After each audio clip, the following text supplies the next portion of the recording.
Stroke একটি মুহূর্তেই বদলে দিতে পারে পুরো জীবন। নিজের শরীরটাই হয়ে যায় অপরিচিত, আর নির্ভরতা হয়ে ওঠে একমাত্র ভরসা। একসময় এই মানুষটা নিজের সবকিছু নিজেই করতে পারত। আজ সবকিছুই যেন থেমে গেছে।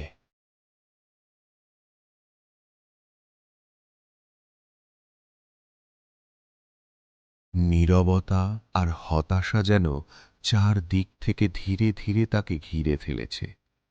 চারপাশের শব্দগুলোও যেন হারিয়ে গেছে। এই নিস্তব্ধতার মাঝেই লুকিয়ে আছে এক বেদনাময় গল্প। হঠাৎ করে আসা স্ট্রোক আর তার পরিণতিতে জীবনের মোড় ঘুরিয়ে গিয়ে প্যারালিসিসের কঠিন বাস্তবতার সম্মুখীন। চলুন সেই গল্পটাই একটু গভীরভাবে শুনি। আমার নাম মোহাম্মদ ফারুকুল ইসলাম। আমার বয়স ৩৩ বছর।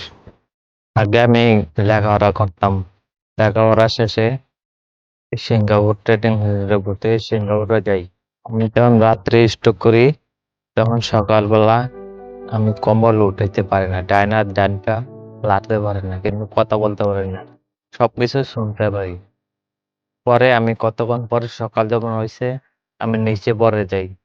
নিচে যাওয়ার পরে আমার কলিগরা যারা আছে কোম্পানির লোক, তারা আবার এই যে ঘুমে কম হয়েছে তখন আবার উপরে উঠায় বেডরুম।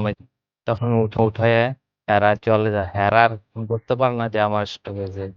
তখন কাজের থেকে আসে, বিকালবেলা কাজের থেকে আসার পর দেখি যে যে জায়গাতে আমারে এ, তুলে গেছে এই জায়গা নাই, যে জায়গায় পড়ে গেছি আবার এই জায়গাতেই আছে। তখন আবার ডাইন পা ডাইন হাতটা দেখে যে ডাইন হাত আলগেজার পরে নিচে পড়ে যায়, ডাইন পা সেম। তখন তারা অ্যাম্বুলেন্স কল দেয় সুপারভাইজার, মাই সুপারভাইজার। এখানে আসার আগ মুহূর্ত 25 তারিখে রাত্রেবেলা আসি, তখন আমাকে দুইজনের ধরে রাখতে, ডাইন পা আমি ফালাইতে পারতাম না, তখন ডাইন হাতও লাড়তে পারতাম না।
এখন আলহামদুলিল্লাহ ভালো, মোটামুটি সাকসেসফুল। বুঝলাম, ডাইন হাত তো আগে লাড়তে পারতাম না, মুট করতে পারতাম না, এখন ডাইন হাতে খাইতে পারি, পানিও খাইতে পারি, এখন কোনো কিছু লাগে না। এখন ডাইন হাত ডাইন পা মোটামুটি 70% ওকে। এখন আমি হাঁটতে পারতাছি কারো সাপোর্ট ছাড়া। একা ইনশাল্লাহ হাঁটতে পারি এসপিসে আসার পরে। 70% ওকে এসপিসে এসে। আমি সকলকে সাজেস্ট করবো যে একবার এসে এসপি সেন্টারে এসে দেখে যাক।